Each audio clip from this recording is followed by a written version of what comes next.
So as Chris said, my name is Iulia and I'm an R&D technical consultant at Leighton. I just started with Leighton about 2 months ago, so I'm quite new in the area at the moment. So I'm going to start first with a bit of background about myself. So as I said, I'm a technical consultant at Leighton, and I was previously a research associate and a teaching assistant at the University of Kent. I have a PhD in electronic engineering, and I specialize in robotics, especially humanoid robots, a master's in information security and biometrics, and a bachelor's in computer science.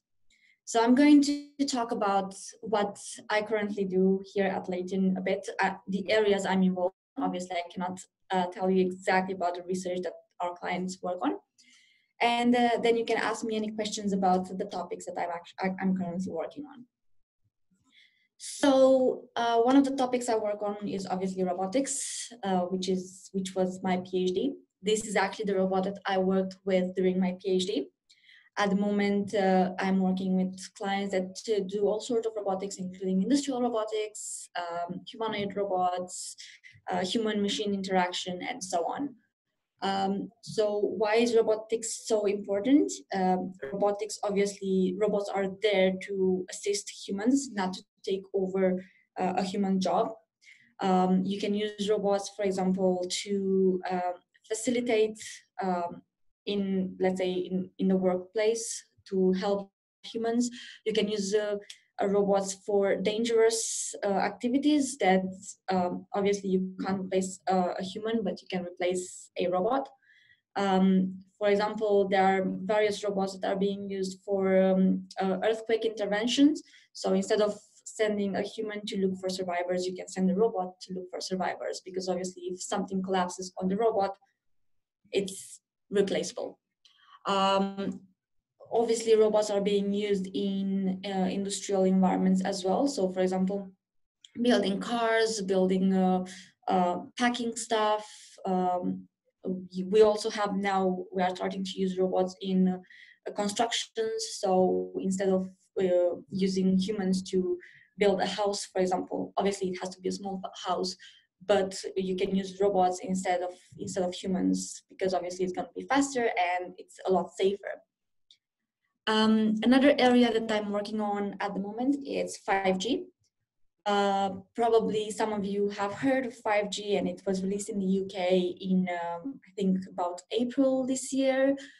It's quite a big thing because obviously we want to have smart cities, we want to have everything connected, so you can control everything with your phone, you can control your fridge, you can control your washing machine, your TV, and so on. And 5G is the core element to achieve that. So for example, 5G will, the aim of 5G is actually to replace the actual internet that we have at the moment. It's going to be a lot faster than 4G, and we will be able to have devices connected to connect with each other. One core element for 5G is that it's going to allow cars to connect with each other and avoid collisions. So hopefully when 5G is going to become more advanced in the future, probably in a year or two, we will be able to see less accidents on the street. So if people will have cars that are new and they have 5G capabilities, they will be able to detect other cars and they will be able to interact with other cars. So you will have less accidents. A third area that I'm working on, which is what I specialize in for my bachelor and my master's, is biometrics. So obviously this is more of a security area. Probably you've seen in films all sort of scenes where people get identified using their iris, their face, fingerprints, and so on. So biometrics is quite a big deal at the moment in the world, not just in the UK.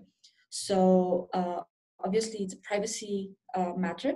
You can use, for example, if you want to access your bank account, most banks in the UK will now be able to use your voice. myself, I don't really trust voice because voice can change. Voice can change over the phone. The phone can actually change the quality of your voice. Voice can change if you have a flu. Voice can change over time. It's not something stable. I specialize mainly for my bachelor and my master's in iris recognition. So I kind of enjoy working with iris because obviously the iris doesn't change over time. It doesn't matter if you get older. It doesn't matter if you have a surgery, you cannot change your iris pattern. The iris has certain ridges that are different for different people. And even for the same person, so let's say myself, my right iris and my left iris are completely different. So there's not even the slightest possibility that my two eyes will have the same pattern. You can also have fingerprints. Fingerprints obviously are very used in forensics, so catching criminals and so on. And obviously now most phones can accept, they have a fingerprint sensor, so you can unlock your phone with your fingerprint. Face is also very used. However, face is not as accurate. Face is about 50% accurate compared to fingerprint and iris. That is because obviously your face can change in time, same as voice. You get older, you can have surgery, you can have a scar from an accident. Change if you change any kind of features. If you use makeup, you put your hair up, you put your hair down. That's going to affect the recognition of the face recognition. So I am also doing a lot of outreach. This is from my previous outreach activities that I was doing with University of Kent. So this is my previous team. At the moment, we are starting in Leighton a big outreach project. So I have a different team in Leighton, which is about 30 people at the moment. So we aim to either do this kind of activities that I'm doing at the moment, visiting schools and anything that can help us promote STEM in schools and to the society. So if you have any questions that I can answer for the next 45 minutes or more, I will be more than happy to answer them. So everybody, again, wonderful presentation, Iulia. Thank you very much. So if anybody has any questions for Iulia, please tell your teacher and ask them to type them into the chat facility for us. We normally have this little lull as people are asking questions and then teachers are hurriedly typing. So any questions, please start.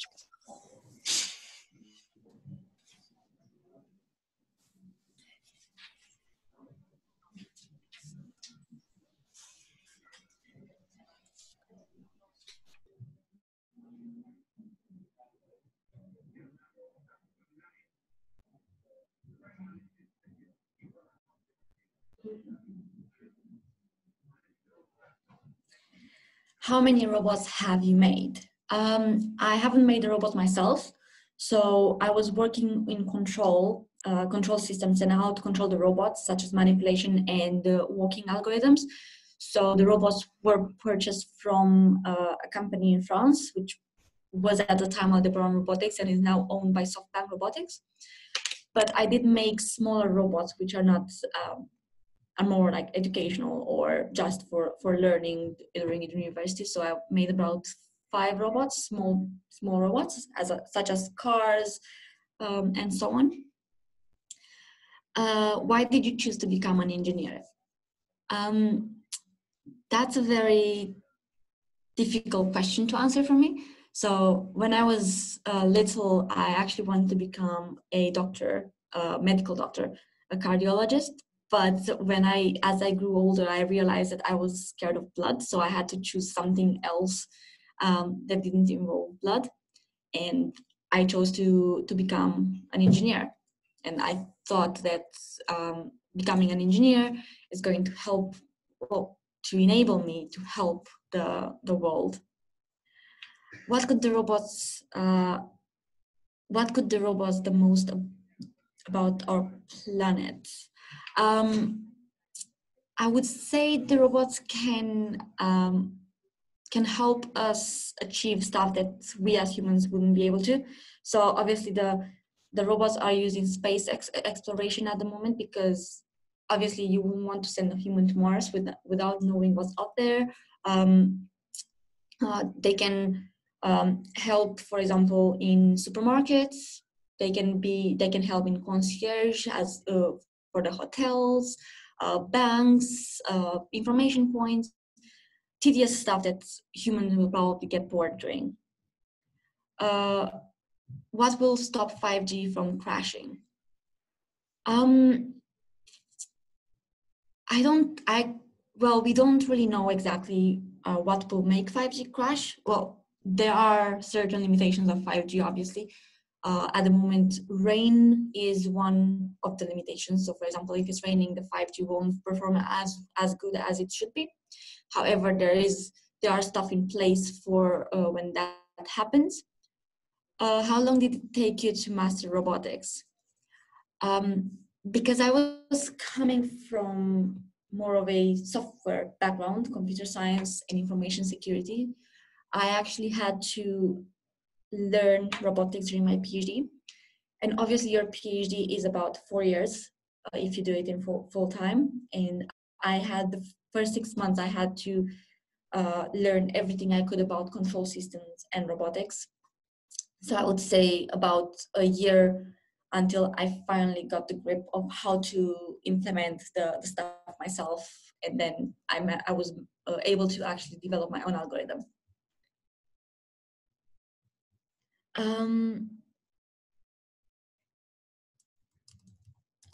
What is your favorite invention? My favorite invention is quite a weird one. So in my spare time, I do calligraphy. And I think that the fountain pen is the most amazing thing and the most relaxing thing that has ever been invented. And at the same time, I'm a bit biased because the inventor of the first fountain pen was a Romanian inventor. So I would say that's my favorite. How can robots tackle climate change? Robots on their own can't really tackle climate change. So climate change is more about what we as humans can do. But we can use robots, obviously, to assist us in tackling climate change. So for example, you can use robots to clean the oceans, because obviously, I don't know if you've seen pictures of people in boats and the water is full of garbage. So we can use robots to gather all that garbage and probably recycle it, or depending on what type of garbage they find it. How long have you been in robotics? Since 2013, so about 6 years or so. What is your favorite part of being an engineer? My favorite part is probably the fact that I don't have to do the same thing over and over again. Even for this new job, every day is different. I get to get involved with different clients, especially now because I get exposed to more variety of projects and areas that in engineering and so on. Do you have a favorite robot? I think I do, and it's probably the robot that I worked with during my PhD. But there are so many robots out there that are pretty amazing. So it's going to be quite, I mean, I'm biased obviously towards the robot that I work with. How old were you when you were an engineer? So I joined university when I was 19, and I started my PhD in engineering when I was 22 years old. What motivated you to become an engineer? When I was doing my master's, I went to see my supervisor at the time, my master's dissertation supervisor, and he was about to ask me if I wanted to do a PhD with him. And this robot that I was working with, the Nano robot, was in his office. So when he asked me if I want to do a PhD and this is the robot I will be working with and I have to develop walking and grasping algorithms and it's for disabled people, I just said straight away yes. I didn't need time to think. It was just like I could feel that I am suitable for the job. It was just a feeling. How are the robots connected to the 5G? So obviously they are going to be connected the same way phones are connected. They will have a chip inside that will be able to connect to the 5G network. Then that is going to allow the robots to communicate with each other, to communicate with other devices. Say, for example, you will have a robot in the house, which you want to connect to the washing machine. And to start and stop the washing machine, change the cycle of the washing machine, and so on. So they will be able to communicate with other devices as well, not with the same device. Why is it cool to be an engineer? Because you can get involved in different projects, and you know that you can, whatever you are doing as an engineer is going to impact the world. So as an engineer, you can actually get to help the other people in the world. You can help with the climate change. You can help people in need. You can help if there is an earthquake. You can have an impact in the world. Will affordable cars be able to use 5G or just luxury cars? It's not just luxury cars. So the idea is that every single device will use 5G. It doesn't have to be an expensive device. Obviously, for example, if we look at Tesla, say Tesla, the next generation of Tesla is going to have 5G. Tesla is an expensive car because it's renewable. But the idea is that in the near future, these kind of cars are going to be affordable. So they will be about the same price you would spend for any car. Did your family support your decision to become an engineer? Yes, actually, my parents were extremely happy when I said this is what I want to do, and I want to do it because I can help the world. What is the main part of a robot? It depends what kind of robot you have. Obviously, if it's a humanoid robot, you can't have a humanoid robot without walking and without grasping things.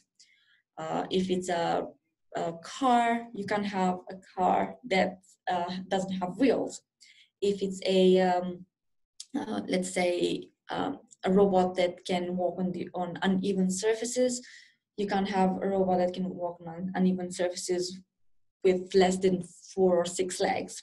So it depends on what the robot was built for. But obviously, each robot has to have the capacity of functioning. So they have that core inside them, the computer that operates them. So if I would have to choose the common thing they have that is most important, I would say is the computer inside them. How long do you think until driverless cars are invented? We do have these kind of cars at the moment, but obviously the recommendation, Tesla has the possibility to drive itself. So you can have a Tesla that is self-drive, but at the same time, they need someone in the driver's seat to take control if anything happens, because it's basically a new field, and there have been cases when self-drive car got into an accident, and that's mostly because most of the time it was the driver's fault, because they were not paying attention during the drive, although they are advised to do so. Is there an inexpensive robot that makes a lot of changes? There are robots that are quite cheap. However, each robot is built for a certain purpose. So you will not have a robot that can do everything. Even if you spend a lot of money on the robot, they still cannot do everything. They will be better at the job they were built for, but they can't do everything. We are still miles away from having a robot that is able to do anything like we do. Why do you like making robots? Because it's a way of helping people, and most of the projects that I've been involved in for robotics were for mostly for disabled people. So for example, you have a wheelchair, you have a humanoid robot, they communicate with each other, and that way facilitate the life of a disabled person. How long does it take to make a robot? It depends. Um, it depends on the complexity of the robot. So if you want a very fancy robot, obviously it's probably going to last about 6 years, 5 years. If you want a small robot, you can build it in about a couple of hours. Honda released a robot, Asimo, back in 2000, and they spent 10 years researching how to build the robot and to create the perfect robot that is stable, um, has 2 legs, and so on.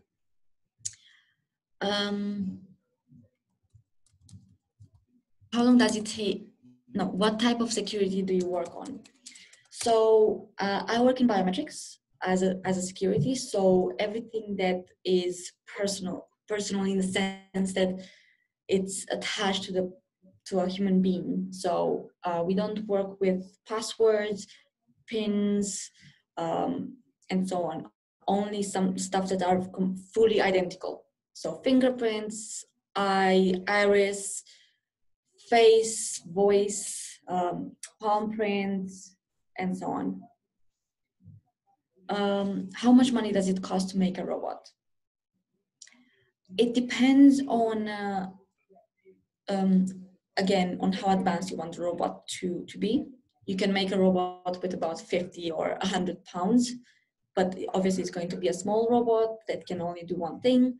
If you want it to be more advanced, obviously you can spend thousands, hundreds of thousands, or millions of pounds. How accessible are the robots to general public? Some of the robots are already being sold. So the Nano robot used to be sold to the public, but now is limited to research bodies, so universities or research centers, companies that do R&D, and so on. But there are other robots that you can just buy in, for example, toy stores. There's a robot called Vector, which is quite small, and it's similar to Alexa, but it can move around. What is the biggest and smallest robot you've ever made? As I said, I don't make the robots myself, but the smallest robot that I've made is probably a car, a small robotic car. So it's probably a bit bigger than my hand. What do you like best about being an engineer? That every day is different, so I don't do the same thing over and over again, so I don't get in that kind of routine that will eventually get me bored. How easily can we apply the 5G non-crash system to other vehicles? So obviously, if you have a car that doesn't have the ability of having 5G on it, there will be quite a few changes that you have to make to the car. You will have to add sensors, you will have to add the capability of it to connect to 5G. So in the end, it will probably be too expensive to upgrade old cars. So it might just be cheaper for people to buy new cars that already have 5G inbuilt. Are any of your family engineer? Did they inspire you? I was the first engineer in my family, actually. If robots get broken, can you recycle them? And is it better for our planet? Actually, this is a very good question, because yesterday we launched Green Latin in my firm. So we were looking at sustainability and what we as a company can do to help the planet and so on. So we were doing a quiz for everybody in the firm to see if they know what you can recycle, what you can't recycle. So a car, as for example, a car is a type of robot. We just found out that cars can be 80% of the car can be recycled, but people don't do that. They just take it to a junkyard. So you can probably recycle 80% of 90% of a humanoid robot as well, because everything can be reused, but just people don't do it because they are not aware of it. Is there a robot that cleans beaches and the environment? People are working on it. So one of the a big research area at the moment, I don't work in it at the moment yet, but Nano Robotics is quite big because obviously there are small robots that can do a lot of things. So the idea is to have Nano Robotics to clean the sea, the ocean, and so on. But for cleaning inland, I haven't seen any robots able to do that. Are 5G cars able to drive on their own? That is the aim, yes. Can robots help with stuff such as arthritis research? Yes, so you can have surgical robots, and there is a very famous surgical robot that is being used widely. That is the Da Vinci robot. Although there have been instances when a surgery went wrong with the Da Vinci robot, it was mostly because the doctor was not familiar with the robot and how to use it, and it just went completely wrong. How many robots can you make in a year? It depends again on how big and how performant the robot is that you want to make. You can make a robot every couple of hours, or if it's a big project, obviously it's going to take you a year, 2 years, 3 years, and so on. So it all depends on what kind of robot you are planning to make. How do you make the motherboard of a robot? So the motherboard is literally exactly the same as as one for a computer. So you don't really have to do anything very fancy. For example, for the Nano robot that I was using, the company, when they built it, they used bits, motherboards, chips, and everything from other companies that already specialize in this kind of area instead of building it from scratch. What type of engineering is a robot involves? Depends. So, for example, when I was doing robotics for my PhD, I was doing control. So, control systems involve a lot of mathematics, a lot of physics, and so on. So, in that case, I would say maths, a bit of electronic engineering, mechanical engineering. Usually you get taught a bit of physics as well and maths during your engineering degree. So it depends what kind of robotics engineer you want to be. How hard is it for girls to become an engineer? Do you work with many female engineers? Yes, actually. So I wouldn't say it's hard for girls to become an engineer. From my experience, I work with many female engineers during my PhD, whilst I was a research at university, and at the moment as well. So we have loads of female consultants with technical backgrounds. They have PhDs and so on. When do you think robots will be human-like?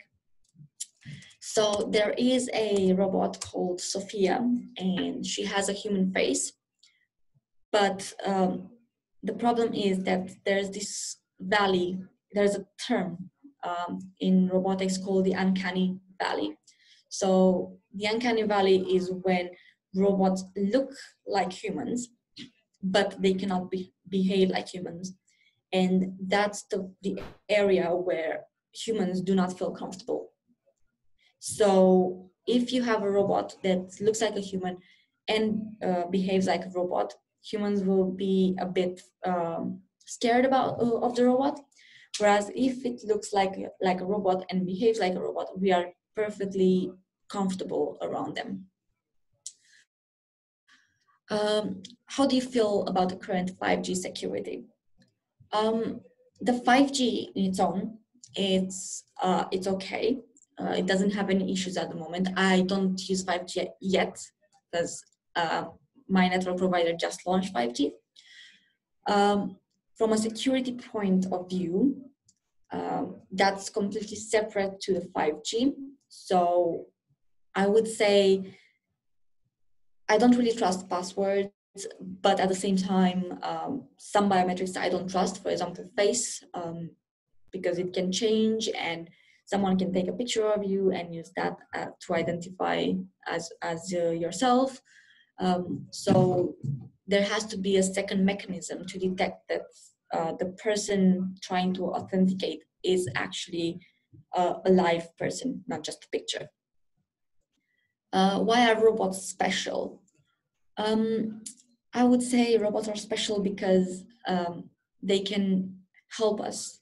So, for example, like I said earlier, we can explore the universe easily without having to send people, and we can help other people that probably are trapped in various areas after an earthquake or in mines. Instead of sending a human, we can just send robots. Have all your robots been successful? Did any of them just not work? Well, I did have moments when obviously I was building my algorithm, building my mechanism for, let's say, manipulation. So grasping an object and the algorithm didn't work. So you can't expect when you build something for it to work from the first try. So you will have to go back, try to fix, then find the errors, fix the errors, and then try again. And then it's not going to work. And then you have to go back again, find the error, fix it, and so on. And eventually it will work. That's why you can't really do a research project in a day or 2 days. What kind of materials do you use to make robots? It depends what kind of robot you want to make. So you can build little cars from, let's say, cardboard materials, and you just need the Arduino and the wheels. You can build them from plastic, or depends on what kind of robot you want to do. What can the robot say or do? So each robot is built for a particular task. So the Nano robots, for example, were built to be an assistant for a human, so they can have a conversation with you. For example, think of Alexa, just that it's in a humanoid form. They can grab small things, read your emails, for example, if you want to do that. Be more like a personal assistant. But you can have other robots that are bigger. There's a chef robot that can actually cook. So it has about 6 hands, and it can break eggs, cook, make an omelet, for example. Do you have to program the robots? Yes, so I had to program my robots. When you were young, did you always want to be an engineer? No, I initially wanted to become a medical doctor. Specifically, I wanted to become a cardiologist. What do you get out of being an engineer? I would say it makes you happy to be able to influence people's life indirectly, because obviously creating something that people are going to use in the future, you are at the end influencing their life. Do you like your job? Yes, I'm actually enjoying my new job as well at the moment. Have you ever seen a robot which is like an animal or a person? You have robots that are animal shaped or human shaped, but they don't look exactly like an animal or like a human. There is Sophia, which has a human face, but that's it. I haven't seen them in person myself, so I wouldn't know. Are biometrics safe to use? Biometrics are safe to use depending on the scenario. So for example, if you go at the airport, uh, if you travel in Europe or back from Europe, you can use the e-gates. So the e-gates, what they do, if your passport has a chip, a biometric chip in it, on that biometric chip, you have your face stored, your signature, and your fingerprint. So what happens, you put your passport on the scanner gets your biometrics, and then it scans your face and checks if your face matches the one on the passport. So in that scenario, it's safe to use. I use my fingerprint for my phone, but it depends again on the phone. For example, Samsung stores the fingerprint on a chip that cannot be accessed unless you actually have access to that chip. So it depends on each scenario. Do you trust robots over human instinct?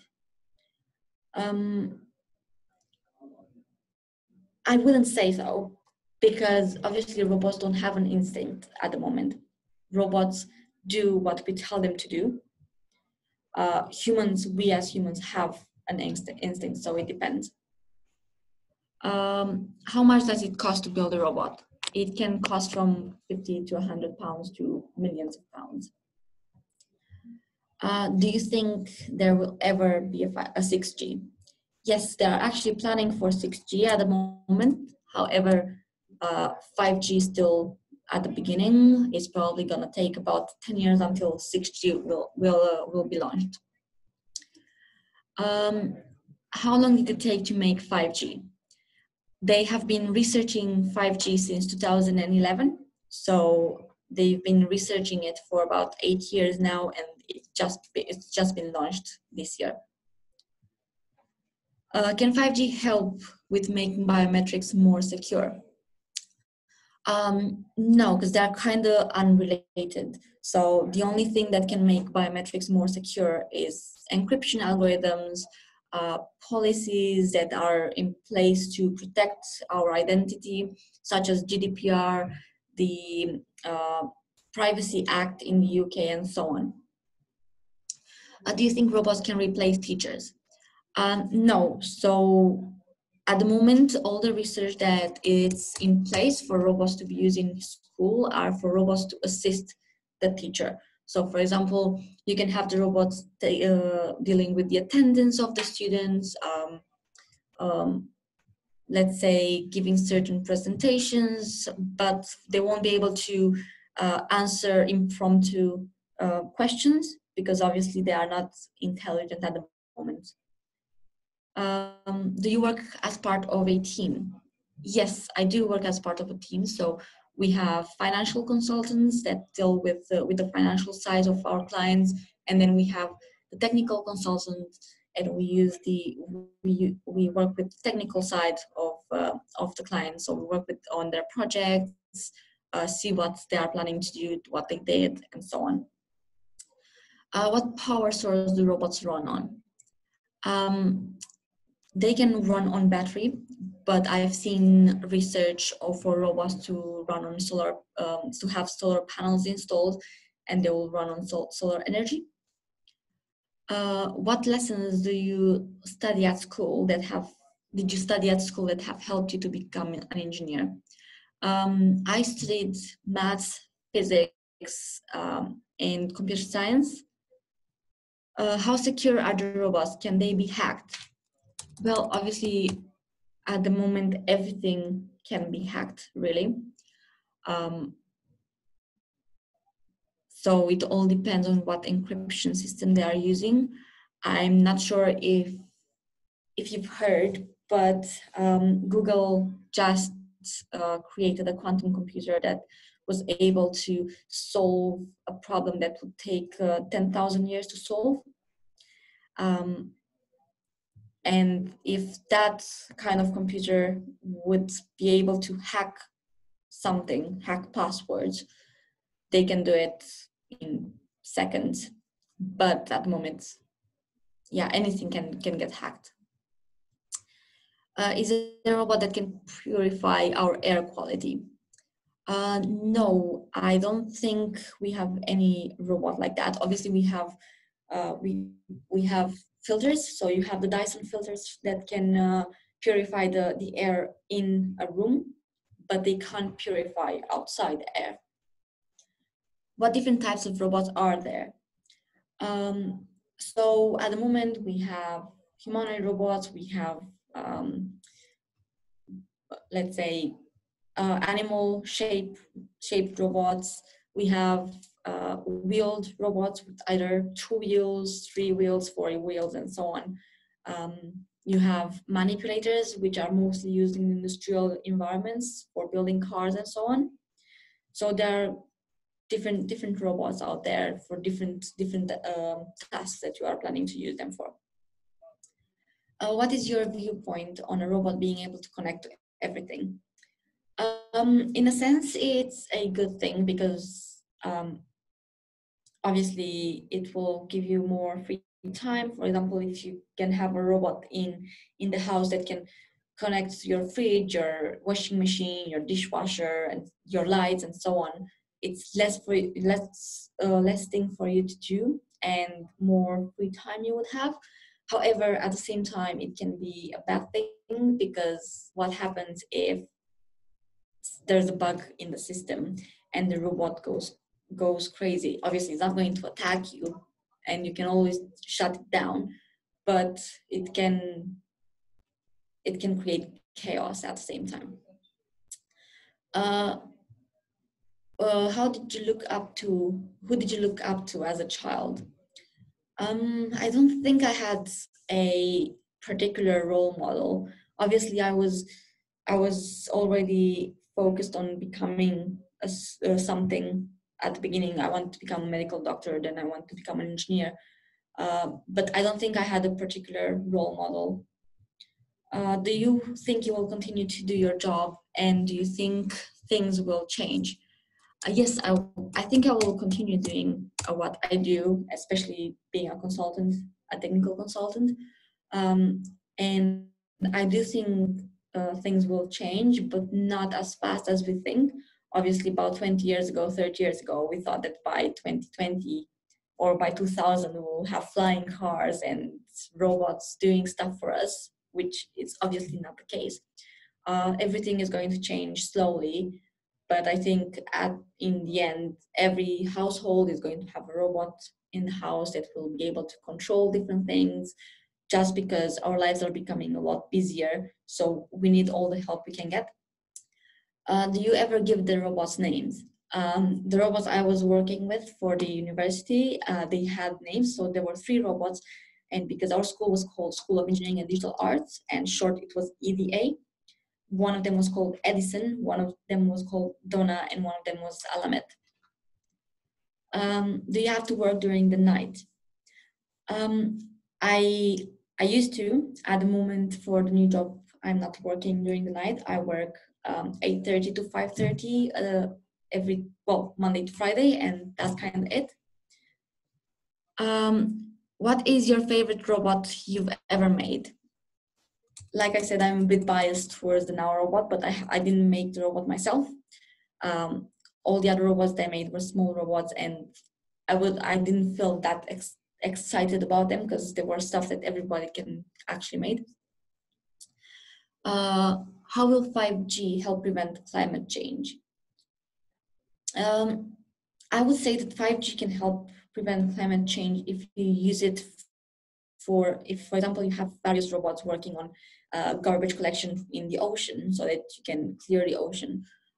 You can use 5G to allow the robots to communicate with each other, so that you will know, okay, so this robot is covering this area, this robot is covering this other area, and so on, so that you don't just get the robots to cover the whole area at the same time. Do you think robots will be made which can fly around the world? Probably in the future. If you think about it, planes are considered to be robots. So planes, cars, helicopters, all of these are considered to be robots. They are machines, which are a particular subset of robots. What are the biggest challenges of being an engineer? Well, obviously, as an engineer, sometimes you have to do something and it doesn't turn out as you expected, or you get bad results, so you have to improve it. So you kind of have to go through various iterations until you get to the desired output. So I would say that is one of the biggest challenge as an engineer. How big is the biggest robot in the world? The biggest humanoid robot in the world is about human size. So I think it's a NASA robot, and it was built to be an astronaut, and I think it was actually sent to space with some astronauts. It's basically human size, so about 1.6, 1.7 meters long, well, tall. How do you think robots will advance in the future? I think probably in the future, robots will be able to be more reliable. At the moment, obviously, humanoid robots have difficulties walking on different surfaces. If it's an uneven surface, they can't walk on it. If it's slippery, usually they can't walk on it either. So people are trying to improve the quality of the feet so that they can have a better grip, improve the walking algorithm so that they can walk on uneven surfaces and so on. Can robots make other robots? Technically, yes, because you have industrial robots in factories that eventually build other robots. Can robots go in water? If you design the robots especially for water, they can then go into water. Are planes able to use 5G? At the moment, planes don't have 5G incorporated in them because obviously it was just launched, and the official launch of 5G is actually next year at the Tokyo Olympic Games. How revolutionary could 5G be? It's just going to be a lot faster than 4G because it has a bigger bandwidth, and it's going to be faster than your internet at home as well. So most people will get rid of their internet at home because they can just use 5G, and it's going to be a lot easier to just connect to satellite and have 5G in your house and have the same connectivity in any room in the house. How did you use to control the robots? So for my robots, I was developing algorithms for controlling them. So I was using basically trajectory planning to be able to decide where to move the arm. And obviously, because you have different joints in the arm, you have to plan the trajectory for every single joint. If you had a chance to do any other job other than an engineer, what would it be? It's kind of difficult to decide, but I think I would probably choose intellectual property lawyer, because at the same time I can still get involved in engineering in a certain way, because I would get exposure to patents and so on. Can robots learn? We do have artificial intelligence, which technically allows the robot to learn from previous experiences. However, it's not exactly like the way we learn, and it's not allowing the robot to become as smart as we are. But yeah, they can learn. How hard is it to program a robot? Again, it depends what you want the robot to do. So if it's just a car that drives around and follows a certain track, it can take you, like, let's say, a week, a month, depending on what type of sensors and how many sensors you are using. For me, it took me about a year to do the walking algorithm and another year and a half to do the grasping algorithm for my robot. Do you think robots will ever take over the world? I don't think that's going to happen, at least not in the next 200 years, because we obviously, when we are programming and when we are developing these robots, we make sure that we take these into consideration. We obviously don't want the robots to take over the world, but we want the robots to be able to help us. So there are measures in place that to avoid this from happening. What was the very first robot that was ever invented? So the very first robot was invented about 300 years ago by a Swiss watchmaker called Jacques Roy, and he created three different robots. They were mechanical robots. They had the same functionality as a mechanical watch. The most complex one was the writer, and the writer was able to write up to 40 characters on a piece of paper. So depending on what you wanted it to write, you can program it, and it will just write. The second one was able to draw. So you can program it to draw, let's say, a portrait of someone. And the third one was able to play the piano. And what's very fascinating about these three robots is that they are still working up after 300 years, and they are displayed in a museum in Switzerland. Of the robots you have created, which one was the hardest to create? I would say, well, obviously I haven't created it, but I've developed the control algorithm, and I would say that the Nano robot was quite difficult to develop the algorithm for, because it didn't have any touch sensors, and it was very limited in what it could do. So that was quite challenging to do. What happens to the robots when they are broken? So it depends what you mean by broken. It can have failure in the system, which you can fix easily, or you can just have broken limb, let's say broken leg, which means that you either have to service it, find new pieces, or just replace the robot. So usually most people would just prefer to replace the robot because it's going to be cheaper. But yeah, you can recycle the rest of the robot. Wow. Oh, there goes one more come through. Yeah. Do you think that robots can help disabled people?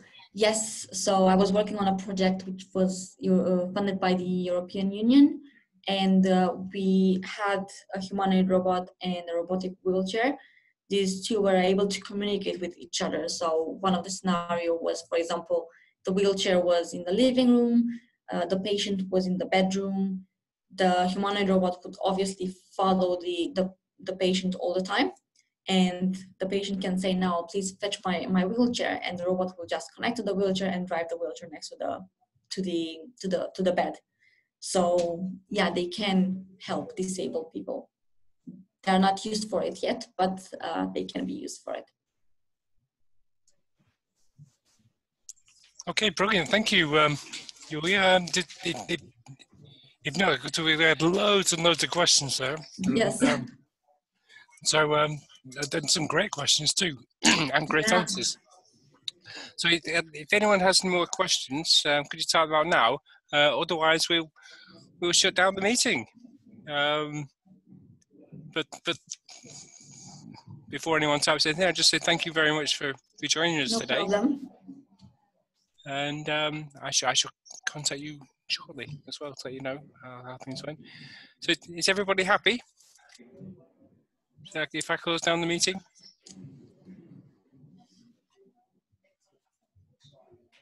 Thank you, Renton.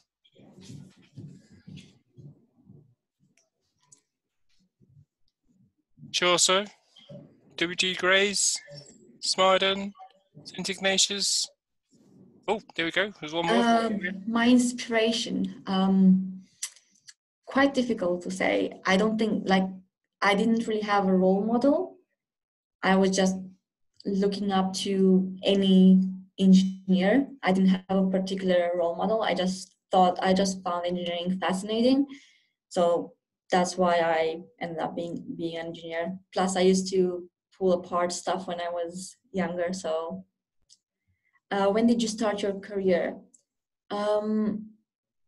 I started as a junior researcher back home in 2010. So I would say that's when my career started. Can robots have emotions? They can't have emotions like humans do, because obviously we cannot understand how emotions work at the moment. But you can program a robot to be sad, happy, angry, and so on. But it's going to be more of a reflection of how the engineer feels about angry, happy, and so on.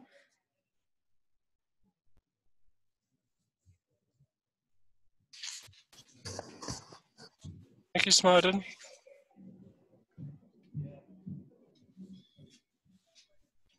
So I think that looks like it. Yeah.